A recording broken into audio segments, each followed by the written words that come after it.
오늘의 이야기 평안하셨습니까?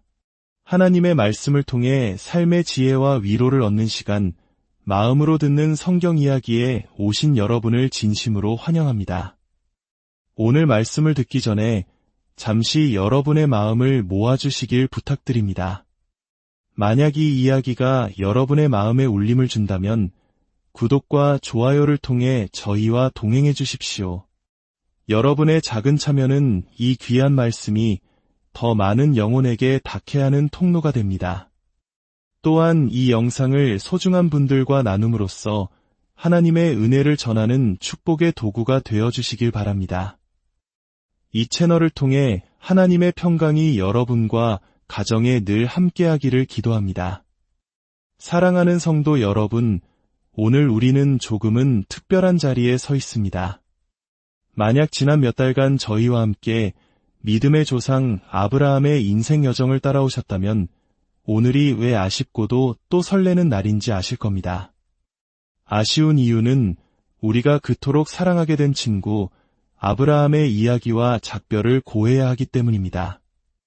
그의 믿음과 순종, 그리고 연약함까지 함께하며 우리는 많은 것을 배우고 느꼈습니다. 이제 그의 긴 인생 여정의 마지막 장에 다다랐습니다. 하지만 동시에 오늘은 새로운 시작을 알리는 설레는 날이기도 합니다. 이제부터 우리는 앞으로의 몇 달 동안 예수 그리스도께서 친히 선포하신 가장 위대한 설교, 바로 산상수훈의 세계로 깊이 들어갈 것입니다.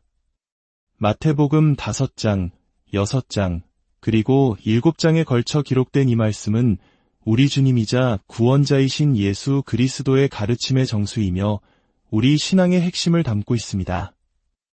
우리는 이 산상수훈을 통해 신앙과 삶의 모든 영역을 아우르는 깊은 주제들을 다루게 될 것입니다. 오늘 저에게 주어진 임무는 두 가지입니다. 첫째는 앞으로 펼쳐질 위대한 여정의 방향을 제시하고 전체적인 그림을 그리는 것이며, 둘째는 산상수훈을 올바르게 이해하기 위한 신학적인 기초를 함께 세우는 것입니다. 먼저 저희가 성경을 어떤 방식으로 다루는지에 대해 잠시 말씀드리고자 합니다. 저희는 체계적 강해설교 방식을 따릅니다. 여기서 중요한 두 단어는 체계적과 강해입니다. 강해란 성경 본문 자체에 담긴 의미를 끄집어내어 그것을 있는 그대로 드러내는 것을 의미합니다. 즉, 설교자의 생각이나 아이디어를 성경에 덧씌우는 것이 아니라 성경이 스스로 말하게 하는 방식입니다. 반면 주제별 설교는 특정 주제, 예를 들어 행복하게 사는 6가지 방법이나 스트레스를 줄이는 5가지 비결과 같이 여러 성경 구절들을 모아 주제를 뒷받침하는 방식입니다. 물론 교리 연구와 같이 특정 주제를 깊이 파고들어야 할 때는 주제별 접근이 유용할 수 있습니다. 예를 들어 그리스도의 신성이라는 교리를 다룬다면 관련된 모든 핵심 구절들을 종합하여 살펴보는 것이 효과적일 것입니다. 하지만 저희가 추구하는 체계적 강해는 성경의 한 책 또는 한 부분을 처음부터 끝까지 순서대로 따라가며 그 문맥 안에서 하나님의 뜻을 발견하는 것입니다. 우리는 창세기 1장부터 11장까지 마가복음 전체를, 그리고 에베소서와 요한일서를 여행했습니다. 구약과 신약, 복음서와 서신서를 넘나들며 균형 잡힌 영적 식단을 제공하고자 노력해왔습니다. 왜냐하면 우리는 하나님께서 성경 전체를 통해 당신의 뜻을 가르치라고 명령하셨다고 믿기 때문입니다. 구약과 신약 모두 우리에게 필요하며 성경 전체가 예수 그리스도를 증언하고 있기 때문입니다.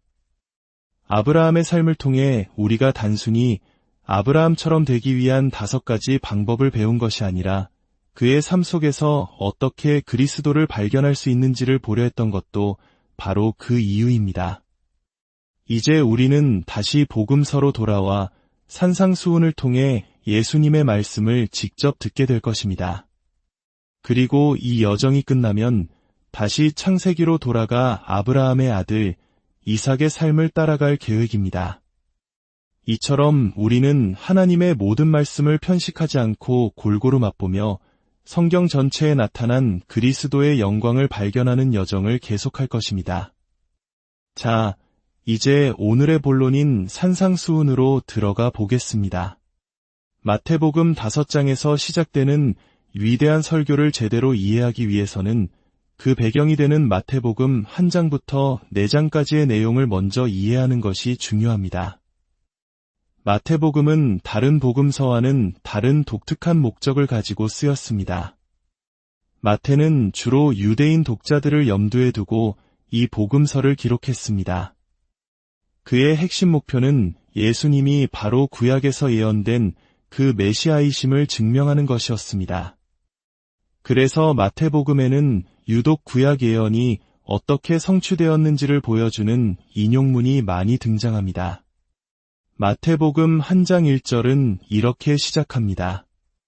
아브라함과 다윗의 자손 예수 그리스도의 계보라. 이 시작부터 마태의 의도는 명확합니다. 그는 예수님을 창세기에서부터 약속된 그 씨앗, 즉 아브라함의 후손이자 다윗 왕의 계보를 잇는 약속된 왕으로 소개하고 있습니다. 기억하십니까? 우리가 아브라함의 삶을 통해 배운 가장 중요한 2가지는 그가 약속된 씨앗이신 예수 그리스도의 조상이 되었다는 것과 오직 믿음으로 의롭게 된다는 이신칭의의 모델이 되었다는 것입니다. 아브라함의 이야기는 결국 그리스도의 이야기였던 것입니다. 한 장에서는 이 약속된 씨앗의 족보가 펼쳐지고 마침내 그의 탄생이 기록됩니다. 온 인류의 역사가 기다려온 그 순간 바울 사도의 표현처럼 때가 참에 하나님께서 당신의 아들을 보내신 것입니다.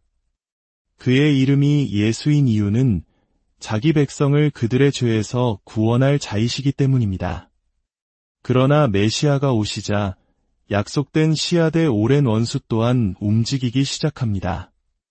창세기 3장 15절에서 하나님은 뱀에게 내가 너로 여자와 원수가 되게 하고 내 후손도 여자의 후손과 원수가 되게 하리니 여자의 후손은 내 머리를 상하게 할 것이요 너는 그의 발꿈치를 상하게 할 것이니라.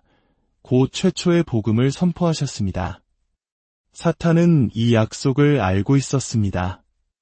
그래서 그는 역사가 시작된 이래로 계속해서 여자의 후손을 없애려고 시도해왔습니다. 가인이 아벨을 죽인 것도, 이집트의 파라오가 히브리 남자 아기들을 모두 죽이라고 명령한 것도 바로 이 약속의 씨앗을 끊으려는 사탄의 계략이었습니다. 그리고 마태복음에서 헤롯 왕이 베들레헴의 남자 아기들을 학살하라고 명령한 것 역시 바로 그 영적 전쟁의 연장선상에 있었던 것입니다. 3장에서는 메시아의 길을 예비하는 선구자 세례 요한이 등장합니다. 구약의 마지막 예언자 말라기가 예언했던 바로 그 인물입니다. 그리고 4장에서는 드디어 약속의 씨앗이신 예수님과 원수인 사탄의 정면 대결이 펼쳐집니다. 이스라엘 백성이 40년간 광야에서 실패했던 그 시험을 예수님은 40일간의 금식 기도 끝에 광야에서 말씀으로 승리하십니다. 이 모든 과정을 거친 후 예수님은 비로소 공생애를 시작하시며 눈먼 자를 보게 하고 걷지 못하는 자를 걷게 하고 말 못하는 자를 말하게 하시는 등 구약에서 예언된 메시아의 사역을 행하십니다. 그리고 마침내 5장에서 약속된 왕께서는 당신의 백성들에게 천국 시민의 삶이 어떠해야 하는지를 가르치시기 위해 산에 오르십니다. 이것이 바로 산상수훈의 장엄한 배경입니다. 이제 우리는 산상수훈을 이해하기 위한 가장 중요한 신학적 기초를 다져야 합니다. 만약 이 기초가 없다면 우리는 이 위대한 가르침을 완전히 오해하게 될 위험에 처하게 됩니다. 그 핵심은 바로 복음과 율법, 그리고 칭의와 성화의 관계를 올바로 이해하는 것입니다. 산상수훈을 읽을 때 우리가 빠지기 쉬운 가장 큰 함정은 이것을 새로운 율법이나 더 어려운 도덕적 규범 목록으로 여기는 것입니다. 구약 율법도 지키기 어려웠는데 예수님은 기준을 더 높여 놓으셨구나. 이제 이걸 다 지켜야 천국에 갈 수 있겠지라고 생각하는 것입니다. 이것은 복음에 대한 완전한 오해이며 행위 구원이라는 덫에 빠지는 길입니다. 우리 인간은 본성적으로 행위 의로움에 끌리도록 설계되어 있습니다. 특히 저희 한국인들은 하면 된다, 노력하면 못할 것이 없다는 정신으로 전쟁의 폐허 속에서 기적적인 경제 성장을 이뤄낸 역사를 가지고 있습니다. 이러한 문화 속에서 우리는 신앙생활조차 나의 노력과 열심, 나의 행위로 무언가를 성취하고 하나님께 인정받으려는 경향이 있습니다. 내가 이만큼 노력했으니 이 정도는 인정해 주시겠지 하는 마음입니다. 그러나 복음은 정반대를 선언합니다. 복음은 우리가 한 일에 대한 이야기가 아니라 하나님께서 그리스도 안에서 우리를 위해 하신 일에 대한 선포입니다. 인간은 죄의 문제를 스스로 해결할 수 없으며 유일한 해답은 예수 그리스도의 인격과 사역뿐이라는 기쁜 소식입니다. 이것을 이해하기 위해 칭의와 성화라는 두 가지 중요한 개념을 알아야 합니다. 칭의란 하나님께서 예수 그리스도를 믿는 우리를 의롭다고 선언해 주시는 법정적 행위입니다. 이것은 우리가 실제로 완벽하게 의로워져서 받는 칭찬이 아닙니다. 여전히 죄인이지만 예수 그리스도의 완전한 의를 우리의 것으로 덮어주시고 마치 우리가 죄를 한 번도 짓지 않은 것처럼 여겨주시는 하나님의 전적인 은혜의 선물입니다. 이것은 오직 믿음으로 단 한 번에 이루어집니다. 반면 성화는 칭의를 받은 신자가 성령의 도우심으로 점차 그리스도를 닮아가는 평생의 과정입니다. 성화는 구원의 조건이 아니라 구원받은 자에게서 자연스럽게 나타나는 증거이자 열매입니다. 씨앗이 심기면 반드시 싹이 트고 자라나 열매를 맺는 것과 같습니다. 우리가 산상수훈을 지켜야 할 규칙 목록으로만 본다면 우리는 성화를 칭의의 수단으로 착각하게 됩니다. 내가 이만큼 거룩하게 살았으니 나는 구원받은 것이 틀림없어라고 생각하며 교만에 빠지거나 반대로 나는 왜 이것밖에 안 될까라며 끊임없이 죄책감과 절망에 시달리게 됩니다. 두 가지 모두 복음에서 벗어난 것입니다. 산상수훈은 율법주의자들을 위한 행동 강령이 아닙니다.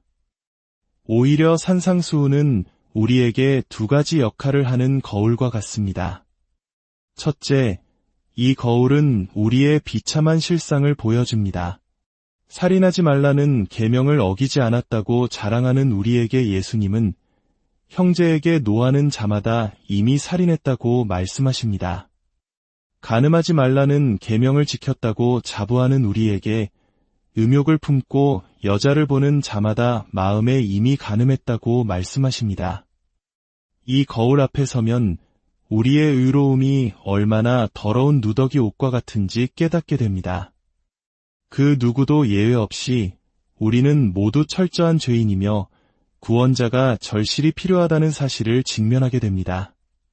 둘째, 이 거울은 우리를 그리스도께로 인도하는 교사와 같습니다.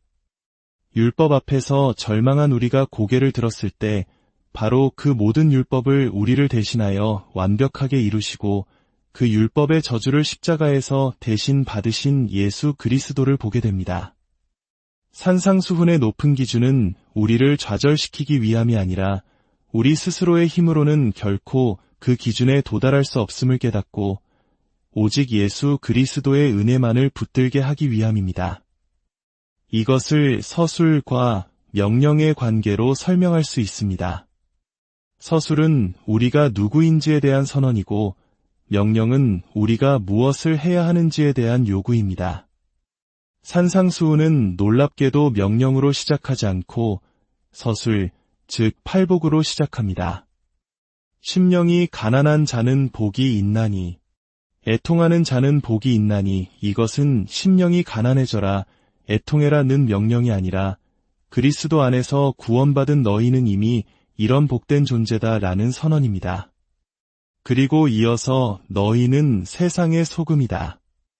너희는 세상의 빛이다라고 우리의 정체성을 선언해 주십니다. 우리가 누구인지를 먼저 선포하신 후에야 비로소 우리가 어떻게 살아야 하는지에 대한 가르침이 이어집니다. 순서가 매우 중요합니다.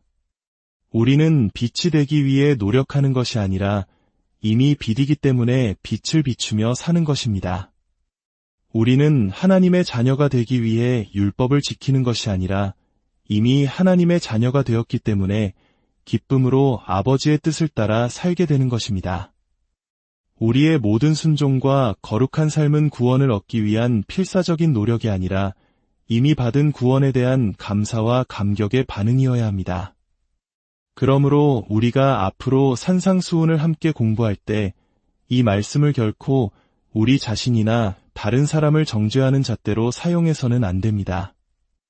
오히려 이 말씀을 통해 우리 자신의 죄인됨을 깊이 깨닫고 그럼에도 불구하고 우리를 의롭다 하시고 자녀 삼아주신 그리스도의 은혜가 얼마나 큰지를 더욱 깊이 깨달아야 합니다. 그리고 그 은혜에 감격하여 성령의 능력을 의지하며 천국 시민다운 삶을 살아내는 기쁨을 누려야 합니다. 산상수훈은 율법의 무거운 짐이 아니라 은혜로 구원받은 자들이 누리는 자유와 영광의 삶에 대한 청사진입니다. 이 놀라운 여정에 여러분 모두를 초대합니다. 이제 함께 기도하겠습니다. 거룩하시고 자비로우신 하나님 아버지, 오늘 저희에게 산상수훈이라는 위대한 말씀의 문을 열어주시니 감사합니다. 저희는 너무나도 자주 저희의 노력과 행위로 아버지 앞에 나아가려 했던 교만한 죄인임을 고백합니다. 저희의 의로움은 더러운 옷과 같으며 아버지의 거룩한 율법 앞에서 저희는 아무것도 자랑할 것이 없는 존재임을 인정합니다. 주님, 산상수훈의 말씀을 통해 저희의 실상을 있는 그대로 보게 하시고 철저히 절망하게 하여 주시옵소서. 그리하여 우리 자신에게서 눈을 들어 우리를 위해 율법을 완성하시고 십자가에서 모든 것을 이루신 구원자 예수 그리스도만을 바라보게 하여 주시옵소서. 앞으로 이어질 이 여정 가운데 성령께서 친히 우리의 교사가 되어주셔서 이 말씀을 깨닫는 지혜를 주시고 율법주의의 덫이나 방종의 유혹에 빠지지 않도록 저희를 붙들어 주시옵소서. 오직 그리스도 안에서 우리가 누구인지를 깊이 깨닫고 그 정체성에서 흘러나오는 기쁨과 감사의 삶을 살게 하여 주옵소서. 이 모든 말씀을 우리를 죄에서 구원하신 예수 그리스도의 이름으로 기도드립니다. 아멘. 오늘 함께 해주셔서 감사합니다. 주님의 평안이 여러분의 삶에 가득하기를